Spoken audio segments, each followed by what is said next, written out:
માવી જેતપુર તાલુકાના કદવાલ ગામમાં પ્રવેશવાના મુખ્ય માર્ગ ઉપરના નાળું જર્જરિત થઈ ગયું છે।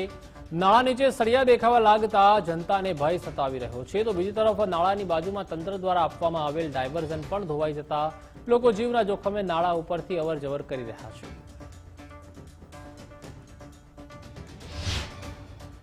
મેન પુલ હતો એ થોડો જર્જરિત હાલતના કારણે પ્રજાને હાલાકી નહીં પડે તે હેતુથી ડાયવર્ઝન આપવામાં આવેલું, પરંતુ 4-5 દિવસ પહેલા કદવાલ વિસ્તારમાં ભારે વરસાદના કારણે બનાવેલ ડાયવર્ઝન ધોવાઈ ગયેલ છે અને જે ડાયવર્ઝનને ફરી બનાવવા માટે અમે માર્ગ મકાન વિભાગ જિલ્લા પંચાયતને રજૂઆત પણ કરેલ છે।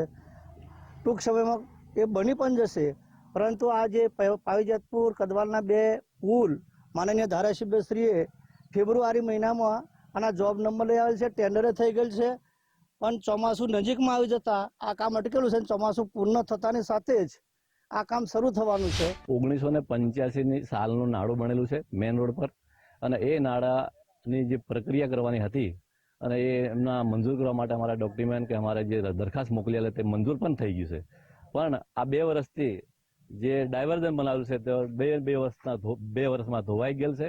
તો એ ડાયવર્ઝન ધોવાઈ ગયા પછી પબ્લિકને બહુ બધી મુશ્કેલી પડતી હોય છે અવારનવાર।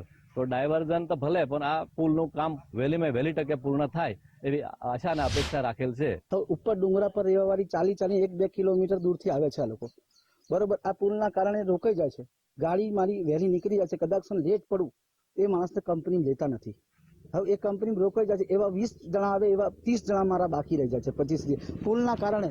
આનું કંઈક તમે કંઈક કરતા હોય એટલે ગાડી બસ સ્ટેન્ડ સુધી પહોંચે તો એ લોકોને રોજી રોટી મળી જાય। આ રોડ છે ને ખરેખર બનાવવા જેવું છે, ખરે આ પુલનું એકદમ જોખમકારક છે આમ, અને અહીં બી કઈ બી વાર જાનહાનિ થાય એવું પ્રોબ્લેમ છે આમ।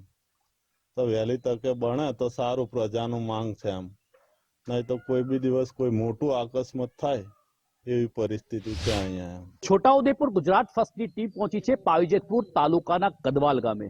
આ કદવાલ ગામે એક જૂનું નાણું જર્જરિત હાલતમાં જોવા મળી રહ્યું છે। આપ તસવીરોમાં જોઈ શકો છો તે પ્રમાણે આ નાળાના સળિયા બહાર આવી ગયા છે। ખૂબ જ જર્જરિત હાલતમાં આ નાળું હોવાના કારણે અહીંના જે ટેકનિકલ માણસો છે તે ટેકનિકલ માણસો દ્વારા આ પુલ પરથી વાહનોની અવરજવર બંધ કરવામાં આવી છે, અવરજવર પર નિષેધ કરવામાં આવ્યું છે, અને જેના માટે વૈકલ્પિક રસ્તા તરીકે એક ડાયવર્ઝન ઊભું કરવામાં આવ્યું હતું। પરંતુ અહીં વાત કરવામાં આવે કે જે ડાયવર્ઝન ઊભું કરવામાં આવ્યું હતું તે ડાયવર્ઝન પણ વરસાદના કારણે ધોવાઈ ગયું છે, જેને લઈ હાલ તો અહીંના જે લોકો છે, અહીંના જે વાહન ચાલકો છે તે આ જ પુલ પરથી જીવના જોખમે પસાર થઈ રહ્યા છે।